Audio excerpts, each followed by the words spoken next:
Jobed Lutale awamu ne Captain Dennis Ola batuusiddwa ku kkooti enkulu mu Kampala ku ssaawa 5 wakati mu bukuumi obw'amaanyi. Bwe batyo bayingiziddwa munda mu kkooti era wano oludda oluwaabi okubadde Thomas Jatiko, Richard Birivumbuka ne Joseph Kyomuhendo bategezezza kkooti nti beetegefu okulaba nga abawawaabirwa basomerwa emisango egibavunaanibwa. Wano bannamateeka b'abawawaabirwa okubadde Ernest Kalibala bategezezza kkooti nga bwe baataddeyo omusango mu kkooti etaputa ssemateeka etapute ku nsonga ezimu ng'omusango guno tegunnaba kugenda mu maaso. Kalibala ategezezza nti baagala kkooti eno ekubirizibwa omulamuzi Emmanuel Baguma esooka eyimiriza ebyokukozesa Dr. Besigye ne Jobed Lutale okutuusa ng'omusango gwe baataddeyo mu kkooti etaputa ssemateeka nga guwedde okuwulirwa. Formal application which are seeking for orders to stay this court to stay the hearing. Mu nsonga bano ze baataddeyo mu kkooti ya ssemateeka mulimu ekyokusaba omulamuzi Emmanuel Baguma asooka ave mu musango guno saako n'okulaba nga fayiro y'omusango yennyini eweerezebwa mu kkooti etaputa ssemateeka saako n'ensonga endala nnyingi. Kino bannamateeka ba gavumenti babadde bakisimbidde kuuli nga bagamba nti omusango bannamateeka gwe boogerako tebagumanyi era nti bo babadde bazze kulaba nga abawawaabirwa basomerwa emisango mu bujjuvu egibavunaanibwa. Was prepared for plea taking and scheduling.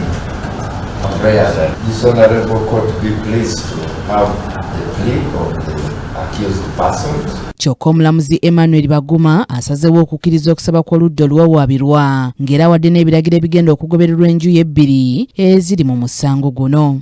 Serve the prosecution today, let them file the reply by evidence.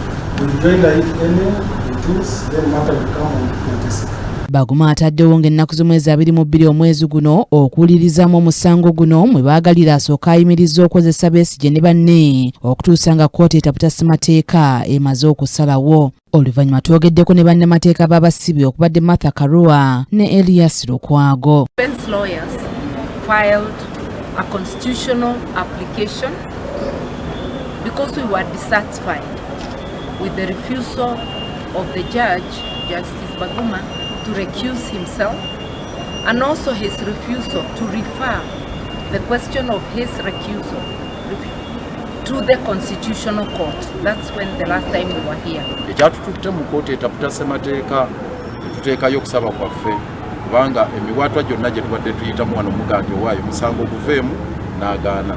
Ne tumugamba ky'oba oddako nno kale oba ogaanye okuvaamu buweereze mu kkooti etaputa ssemateeka fayiro yaffe kkooti nayo eyongere okutunulira ku nsonga ez'obwenkanya oba ddala wanaabeerawo obwetengerevu bwa kkooti nga atika ya 28 ne 44 bwe zoogera. Justice Bagumera n'agaana. Kati kwekubo lye tubadde tusigaza limu lya kufayiringa constitutional petition eyateereddwayo olunaku lwajjo ne tuteekamu n'application esaba nti kkooti etaputa ssemateeka egenda maaso n'okuwuliriza petition eyo. Dr. Kizza Besigye ne Jobed Lutale awamu ne Captain Dennis Ola bavunaanibwa emisango egy'okulya mu nsi olukwe n'ekigendererwa eky'okuvuunika gavumenti ya President Museveni. Dr. Besigye ne Jobed Lutale baakwatibwa okusinziira e Nairobi mu Kenya era ne bakomezebwawo mu ggwanga Uganda okuvunaanibwa. Anet Nakaibaale yakusakidde eggulire lino ku KTV Amalindirire.